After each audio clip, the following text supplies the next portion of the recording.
코로나 바이러스는 RNA를 지질이 싸고 있고 그 밖에 단백질이 좀 붙어 있는 그런 아주 작은 입자예요. 결국 이 바이러스 입자는 세포 안으로 쏙 들어와 가지고 자기 스스로를 복제를 해서 하나가 들어와도 1000개, 10,000개 바이러스 입자를 만들어내요. 그러면 이게 이렇게 밖으로 나가서 또 다른 세포를 안으로 들어가서 이렇게 계속해서 증폭을 하는 거죠. RNA는 DNA하고 비슷한 물질인데요. DNA의 유전자 정보를 담는다면 RNA는 거기 담긴 유전 정보를 꺼내서 실제로 활용하는 데 쓰는 진주 목걸이를 생각하시면 되는데요.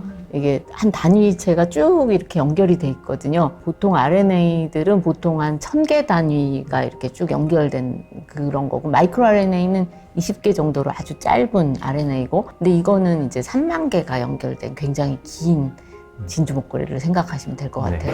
근데 진주 목걸이 진주가 4종류가 있어요. 그래서 이제 그 색깔, 다른 색깔이 이렇게 어떤 색깔이 들어가느냐에 따라서 그게 일종의 모르스 보호 같이 유전 정보가 되는 거죠. 그래서 이제 저희가 진단을 하고 싶으면 이 바이러스 안에 들어있는 RNA가 이 사람 몸에 있는지 그걸 알아내면 되고, 그걸 알아내는 방법이 PCR이라는 방법을 써요. 그러면은 그 PCR 방법은 이 RNA를 이제 증폭시켜 가지고 우리가 이제 그 눈으로 볼 수 있게 만들어주는 그런 기술이고요. 그래서 백신은 뭐냐면은, 백신은 이 바이러스가 우리 몸에 들어왔을 때 보통 우리 몸에서도 싸워야 되잖아요. 그래서 여러 가지 면역 작용을 하게 되는데, 거기서 진짜 바이러스가 들어오면 물론 면역력이 생기는데요. 우리가 그런 상황을 막아야 되니까 예방 차원에서 바이러스 비슷한 걸 우리 몸에 넣어주는 거예요.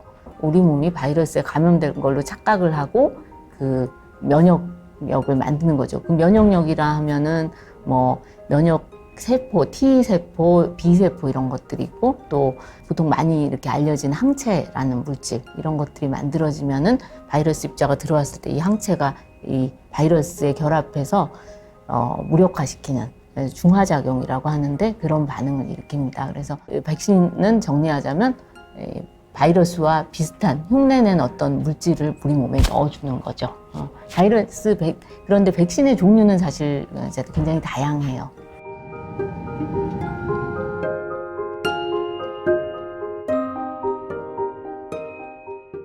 유전자 지도는요, 정말로 그 보통 지도라면 땅에서 중요한 이정표라든지 뭐 건물이 어디 있고 뭐 길이 어디 있고 그런 거를 표시한 걸 지도라고 부르잖아요. 유전자 지도는 그렇게 이제 유전체라고 아주 길다란 뭐 이제 RNA라든지 DNA가 보통 4글자로 이루어져 있거든요. 그거 쭉 연결된 굉장히 긴 그런 문장이라고 보시면 되는데, 거기서 어디에 중요한 게 있고 걔가 어디서부터 어디서 시작해서 어디서 끝나는지, 그리고 걔의 정체는 무엇인지, 뭐 그런 이제 중요한 정보들을 이제 지도화하는 거죠. 지도같이 정말 만드는 작업이에요. 네. 진단 경우에는 보통 PCR을 많이 쓰잖아요. 그래서 전체에서 어느 부분을 PCR을 하면은 가장 잘 민감도가 높게 정확하게 진단을 할 수 있다, 이런 거를 저희가 이제 그 디자인하는 데 있어서 도움을 받을 수 있고요. 백신 개발 경우에는 타겟이 되는 분자가 스파이크라는 단백질인데, 그 유전자가 어디에 있고 어떻게 이제 그 만들어지고 그 과정에 대한 기본 정보를 알아야 더 잘 백신을 이렇게 믿을 수 있게 만들 수 있거든요. 그래서 그 바이러스에 어떤 유전자가 있는지, 또 각각이 어떤 작용을 하는지를 연구하기 쉽게 돼서 그런 것들이 이제 궁극적으로는 백신이라든가 치료제 개발 이런 데 활용이 될 수 있죠. 물론 이 유전자 지도 자체가 바로 치료제나 백신으로 연결되는 거는 아니지만은 이걸 하기 위한 기초 작업이라고 할까요?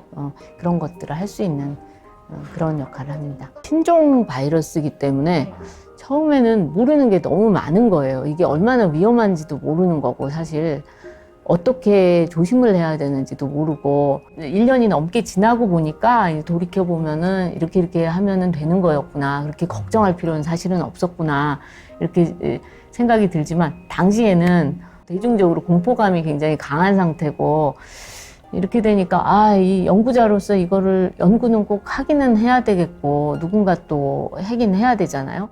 그리고 이제 저 같은 경우는 박사과정 때 제가 바이러스 실험을 한 적이 있었기 때문에 개인적으로는 그렇게 염려스럽지는 않았지만 또 실험실 학생인들이라든가 연구원들 바이러스를 전혀 연구를 접해보지 못했던 사람들 경우는 사실 우려스러울 수도 있잖아요. 그래서 이제 이런 규칙들을 지키면은 충분히 안전하게 할 수 있고 이런 부분을 같이 공유하고 이렇게 공감하는 그런 과정이 이제 기존에 이미 연구됐던 바이러스들을 연구하는 거랑 굉장히 색다른 경험이었죠. 모든 게 사실 굉장히 혼돈스러운 상태에서 이제 진행이 됐었습니다. 바이러스에 대해서 가장 많이 활용되지만 뭐 암 진단이라든가 뭐 여러 진단에 활용될 수 있고요. 유전병을 우리가 가지고 있을 때 그 치료를 하기 위해서 RNA를 이제 넣어주는 그런 치료법이 요즘 개발이 많이 되고 있어요. 또 백신 면에서는 바이러스 백신, 암 백신 이런 것들도 개발이 되고 있고 이제 이번 코로나 바이러스와 또 최근 몇 년간에 걸쳐서 이런 그 새로운 형태의 치료제들이 많이 개발이 돼서요. 앞으로는 아마 이런 것들이 더 가속화될 것 같습니다.